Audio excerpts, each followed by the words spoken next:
compliqué, mais il va falloir y passer. Tu as parlé du déficit. Il y a un pays en Europe qui se targue d'avoir un déficit de zéro, qui est notre voisin, l'Allemagne, qui pourtant aujourd'hui aussi est en grande difficulté avec l'industrie automobile qui est à l'arrêt, beaucoup de j'allais dire de unrest, beaucoup de manifestations, ce qui est plutôt rare dans ce pays où il y a un dialogue social quand même plutôt très constructif. Est-ce que c'est pas un peu le contre-exemple que même si tu as des comptes propres, tu peux avoir une économie qui est à l'arrêt? C'est pour ça que je t'ai parlé tout à l'heure d'une thérapie de choc bienveillante. C'est-à-dire pas faire que de la rigueur, faire également, je dirais, de la bienveillance. Tu comprends? Et c'est vrai que les Allemands, ils sont très rigoureux, c'est leur comportement. Mais j'irais même plus loin, c'est que ça, on ne le dit pas assez, parce que souvent on me dit, comprenez, on ne peut pas faire autrement, les déficits publics, c'est logique. C'est que le dernier excédent public en France remonte à 1974. Tu vois, même moi, j'avais 4 ans à l'époque, c'est ce que je veux dire. Donc, pour te dire, donc, ce qui veut dire qu'on a plus de 50 ans de déficit public permanent. C'est pas sérieux.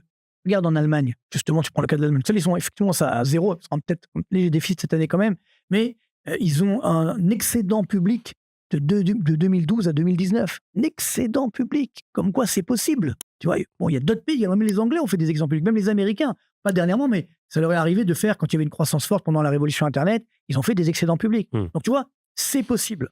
Le problème, c'est quoi? C'est que on a ce déficit public qui est chronique et effectivement qui augmente beaucoup plus que le PIB. Ainsi, pour répondre à cette question sur l'Allemagne, je pense que l'Allemagne a fait malheureusement, alors que c'est un pays qui a fait énormément d'efforts, notamment en 2002-2003. J'ai vécu à l'époque, Gerhard Schröder, effectivement, qui a engagé l'Allemagne sur le front des réformes et ça a marché. Sauf qu'ils ont fait. C'est pas lui qui en a rien récolté les fruits, c'était assez intéressant. Bien sûr, il s'est sacrifié, entre guillemets. Et c'est Angela Merkel qui a récolté les fruits, mais elle a continué ensuite. Par contre, c'est vrai que là, ils ont fait une erreur dramatique, c'est l'arrêt du nucléaire. Et c'est ce qu'ils payent aujourd'hui. Sur l'énergie. Oui, sur l'énergie. Ils payent énormément. D'ailleurs, toute l'Europe paye cette erreur stratégique. Heureusement, je te rappelle que nous, les Français, avec François Hollande, et même au début Macron, voulaient faire pareil. Ils voulaient réduire au maximum c'était prévu, je crois qu'il y avait une dizaine ou quinzaine qui allaient fermer. Exactement, ils voulaient réduire d'au moins la moitié, voire à terme, une absurdité. Heureusement qu'on ne l'a pas fait. Mais ils ont quand même mis en péril le parc, puisqu'ils ont arrêté d'entretenir. Bien sûr, non, mais ça, c'est un problème fondamental. C'est la main-d'œuvre. On appelle la ressource humaine. C'est-à-dire que quand aujourd'hui, tu veux faire du nucléaire, oui, c'est une bonne idée. Tu veux réindustrialiser, oui, c'est une bonne idée, mais pas de main-d'œuvre. On n'a pas arrêté de vouloir former des bac plus 5 en histoire de l'art, etc. Moi, j'adore l'histoire de l'art, si tu veux, mais les débouchés, surtout dans l'industrie, c'est un peu limité, tu vois. Donc, il faut que tu aies une main-d'œuvre en face. Alors, ça commence à réagir aujourd'hui. Mais ce qui est sûr, c'est que tu dois avoir cette erreur allemande sur l'arrêt du nucléaire. Ils payons tous, mais les Allemands, ils sont, comme tu l'as dit... Avec l'invasion de l'Ukraine, c'était... Exactement, c'est ça, c'est le problème du gaz. C'est que l'Allemagne est devenue dépendante du gaz russe. Donc, quand tu as arrêté le gaz russe, effectivement, il fallait bien trouver autre chose. Alors, et c'est le drame. Alors, c'est sûr que, je le dis souvent, c'est l'Inde qui en a profité, puisque l'Inde a acheté du gaz et du pétrole russe, notamment, surtout, parce qu'elle n'avait pas accès à ce pétrole russe. L'Inde l'a raffiné, et après, comme il lui en restait, elle a revendu à l'Europe. On dit, non, c'est pas du pétrole russe, c'est passé par l'Inde. Oui, mais bon, tu vois, cette hypocrisie, elle devient fatigante. Et bon, j'espère, c'est peut-être la lueur d'espoir pour 2025, que la guerre en Ukraine s'arrête et qu'on ait une vraie paix, entre guillemets, en Europe. Et là, peut-être les prix des matières premières pourront effectivement baisser, notamment sur le pétrole, le gaz. Et donc, l'Allemagne ira peut-être mieux. Et donc, c'est sûr que même l'Allemagne, tu as bien fait, tu as bien raison de le dire, c'est que il ne faut pas que de la rigueur.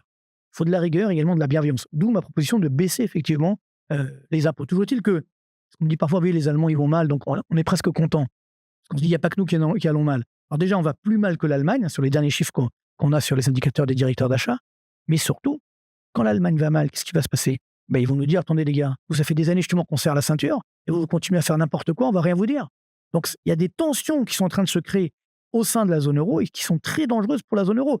Et il n'y a pas que l'Allemagne qui a fait des efforts. On parlait du Portugal, de la Grèce, de l'Italie également. Je ne sais pas si on se rend compte, l'Italie, parce qu'on a beaucoup jeté l'Italie aux orties, enfin, notamment les Français, certains Français, pas tous, heureusement. On aime bien. Moi, j'aime beaucoup l'Italie, parce que c'est un très beau pays, bien entendu, mais alors, je préfère la France, parce qu'on est Français avant tout, c'est sûr, mais néanmoins, c'est vrai que quand on voit ce qui se passe en Italie, ils ont réduit leur déficit public drastiquement, également leur dette publique. Comment ils ont fait? Là, enfin, ce que j'allais te dire, ils ont réduit les dépenses. Ils ont réduit les dépenses. Et alors maintenant, regarde ce qu'ils ont annoncé, ça a été voté pour 2025. Ils font baisser les impôts de 30 milliards d'euros. Incroyable. Et pendant que nous, on dit, on va les augmenter un petit peu, mais bon, pas grand-chose. Voilà ce qu'il faut faire. Et ça, encore une fois, si tu veux, tous les pays du monde qui ont augmenté les impôts se sont plantés. tous, y compris nous les Français, parce qu'on le fait depuis des années. L'assurance vie, c'est simple, c'est l'enveloppe d'investissement préférée des Français. Le problème, c'est que la plupart des contrats sont bourrés de frais. Frais de versement, frais de gestion, frais de contrat, frais de support, frais d'arbitrage. C'est un véritable millefeuille indigeste auquel vous allez faire face. Combinés, ces frais peuvent vite atteindre plus de 3% par an pour les acteurs traditionnels comme les grandes banques. Si vous suivez cette chaîne, vous le savez, 3% par an, c'est près de 60% de manque à gagner sur 30 ans. C'est exactement pour cette raison que j'ai lancé un contrat d'assurance vie avec des frais bas. Les frais de gestion commencent à 0,99% et évoluent en fonction de votre abonnement Finari. C'est simple, ce contrat, c'est l'un des moins chers sur le marché pour la gestion profilée. Et pour les fans de gestion libre, cette dernière arrive bientôt avec des frais encore plus bas et surtout, si vous souscrivez à une gestion profilée aujourd'hui, vous pourrez bien sûr passer à la gestion libre lorsqu'elle sera disponible. Cliquez sur le lien dans la description ou scannez le QR code qui s'affiche à l'écran afin de démarrer l'ouverture de votre contrat. J'ai un graphique que je montre régulièrement où tu vois l'évolution des impôts, tu vois de la pression fiscale et la croissance structurelle. Tu vois que plus la pression fiscale monte, plus la croissance structurelle baisse. Ça, c'est la France. Et donc, tous les pays à l'inverse qui ont baissé les impôts, ils ont redémarré. Tous, tu vois, ou qui ont même baissé les dépenses publiques. On voit ce qui se passe aujourd'hui en Argentine, par exemple. Et donc, l'Italie, je pense, c'est un grand enseignement parce que l'Italie, elle est quand même très, très mal. Il faut reconnaître. C'est pour ça qu'elle a une industrie puissante, notamment dans l'Italie du Nord. Mais voilà, nous, malheureusement, on ne veut pas regarder la réalité en face. On est dans le déni de réalité permanent. Et donc, si tu es dans le déni, tu ne peux pas prendre les bonnes mesures. Donc, c'est vrai, il faut regarder la réalité. Parce que moi, je dis, d'ailleurs, je ne suis pas pessimiste, je suis réaliste. Quand tu regardes la réalité en face, c'est vrai pour tout le monde, hein, pour la vie au quotidien, là, tu peux prendre les bonnes décisions. Mais si tu te dis non, il n'y a pas de problème, tout va bien, tu ne pourras jamais prendre les bonnes décisions. C'est quoi, si je regarde typiquement le marché action français, je crois que le CAC, il a fait moins 3% en 2024, le S&P, il a fait plus 23%, même le marché mondial a monté, enfin tout a monté en gros, à part la France.